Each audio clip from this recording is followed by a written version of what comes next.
हाय बच्चों, मैं मनोज कुमार यादव।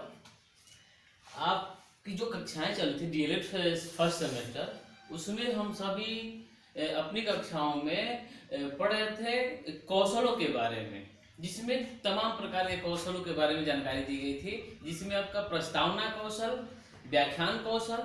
प्रश्न अनुशीलन कौशल आदि अनेक कौशलों को हम पढ़ चुके थे। लेकिन उसमें से दो ऐसे कौशल हैं उद्दीपन परिवर्तन कौशल के पश्चात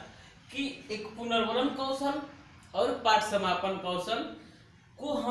हमें पढ़ना बाकी रह गया था। तो आज हम सभी जो है इस वीडियो के माध्यम से पुनर्वलन कौशल के बारे में अध्ययन करेंगे। देखिए, पुनर्वलन कौशल होता क्या है। पुनर्वलन जैसे आप लोग समझते हैं बल, तो पुनर्वलन शब्द जो है अधिगम के मनोविज्ञान अर्थात साइकोलॉजी ऑफ जो है लर्निंग शब्द से लिया गया है। और इस पुनर्वलन के अंतर्गत वे समस्त क्रियाएं आ जाती हैं, वे सारी क्रियाएं आ जाती हैं जिसे विवश होकर के जो है हम अपनी क्रियाओं को एक बेहतर प्रकार से करने का प्रयास करते हैं। इसमें जो है वे सभी क्रियाएं जो होती हैं, हम कह सकते हैं इसमें अध्यापक का आदेश कह सकते हैं,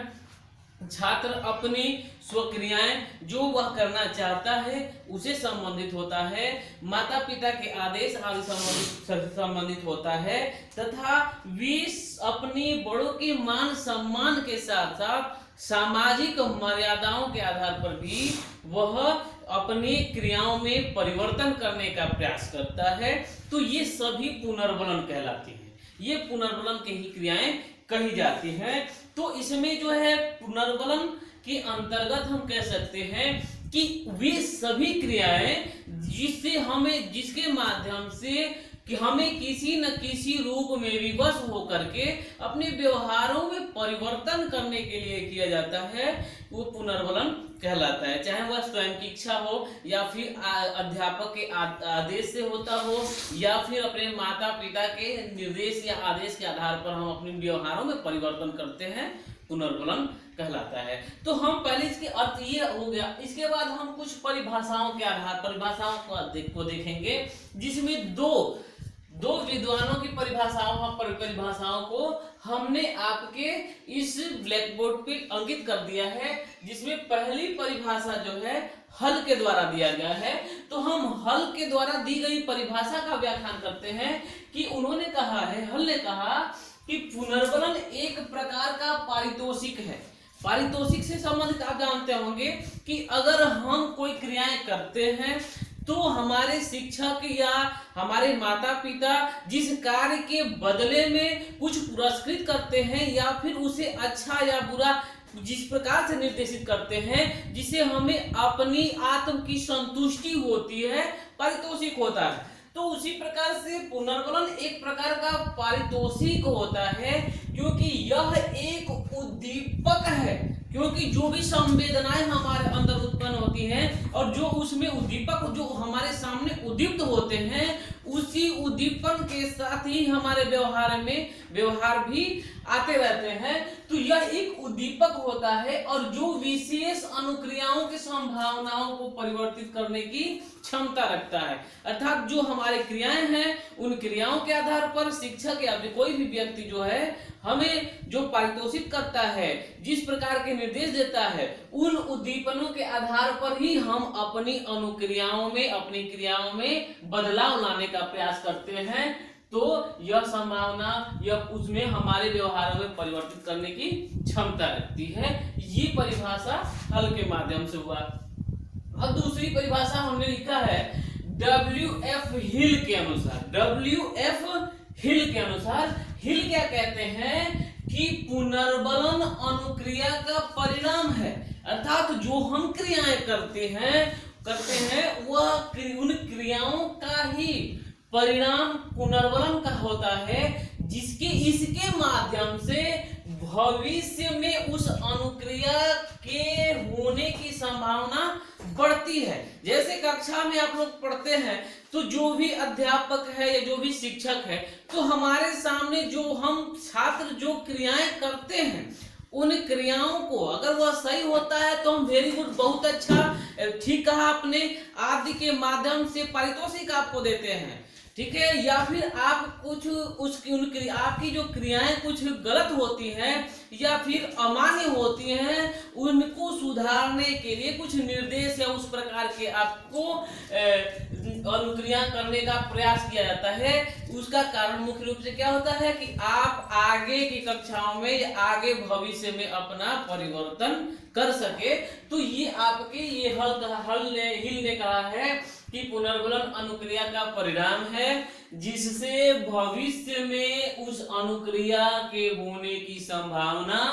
बढ़ जाती है। तो ये दोनों परिभाषाएं, इन दोनों परिभाषाओं के आधार पर हम कुछ तथ्यों को देखते हैं कि ये 5-6 बातें जो हम सामने आपके सामने यहाँ ब्लैक बोर्ड पे अंकित किया गया है, इससे आप जो है क्या कहते हैं, इसको बेहतर ढंग से समझ सकते हैं। देखिए, तो यह पुनर्वलन क्या है कि पुनर्वलन के माध्यम से, इसके माध्यम से छात्रों का विकास और अधिगम में उचित दिशा निर्देशित करता है। अर्थात यह छात्रों में, अर्थात आप किस स्तर तक आपने विकास किया है और आपको किस दिशा में भी पढ़ना है आदि को अधिगम में ही शिक्षक या अन्य व्यक्तियों के द्वारा या आप स्वयं अपने आप से ही पुनर्वलन प्राप्त कर लेते हैं। दूसरा है आत्मविश्वास, प्रेरणा, आत्मसम्मान बढ़ाने में सहायक होता है, क्योंकि यह पुनर्वलन के माध्यम से छात्र में, शिक्षक में या किसी भी कार्य करने वाले व्यक्तियों में जो है आत्मविश्वास, उससे उसको प्रेरणा दी जाती है, तथा शिक्षक के माध्यम से छात्र को प्रेरणा दी जाती है, वर्कर को जो है उसके मालिक के द्वारा शिक्षा दी जाती है, और इसमें आत्मसम्मान बढ़ाने में सहायक होता है। आत्मसम्मान मतलब हम किसी भी तथ्य को जो है अपने को एक शिक्षित रूप में, एक शिष्ट रूप में प्रेषित कर सकते हैं और अपनी हुनर का भी जो है कार्य को भी दिखा सकते हैं तथा पुरस्कृत भी प्राप्त कर सकते हैं। तीसरा है अधिगम में प्रगति हेतु प्रोत्साहन। यह जो है पुनर्वलन के माध्यम से हमें एक प्रोत्साहन मिलती है, जो शिक्षक के माध्यम से या फिर आत्म के आधार पर, अपने स्वयं के आधार पर हम जो है पुनर्वलन कर लेते हैं। और अधिगम में प्रगति हेतु प्रोत्साहन मिलता है। अधिगम में प्रगति हेतु प्रोत्साहन से तात्पर्य क्या है कि हम जो भी क्रियाएं करते हैं, जो भी अनुक्रियाएं करते हैं, उसमें किस स्तर तक की है और हमारे अंदर कौन सी कमियां या क्या त्रुटियां रह गई हैं, इन त्रुटियों को भी जो है शिक्षक पुनर्वलन प्रदान करता है, जिसके माध्यम से आप जो है अपनी प्रगति को और बेहतर करने का प्रयास करते हैं। दैनिक अभ्यास में प्रोत्साहन, क्योंकि जो है पुनर्वलन के माध्यम से जो है छात्र जो है अपने अधिगम के आधार पर जो प्रत्येक दिन क्रियाएं करती है, उस प्रत्येक दिन की क्रियाओं में उन्होंने क्या किया और क्या कमियां रह गई हैं, यह पुनर्वलन जो है तुरंत आपको बता सकता है। और वर्तमान अभ्यास की जानकारी, अर्थात हम किस स्थिति में हैं, किस क्रियाओं को करना चाहिए, किन क्रियाओं को नहीं करना चाहिए, और हम क्या करें कि बेहतर प्रयास या बेहतर परिणाम प्राप्त हो, यह जो है दैनिक क्रियाओं को भी अभ्यास की जानकारी देती है। और छात्रों में प्रदर्शन, या इसमें जो है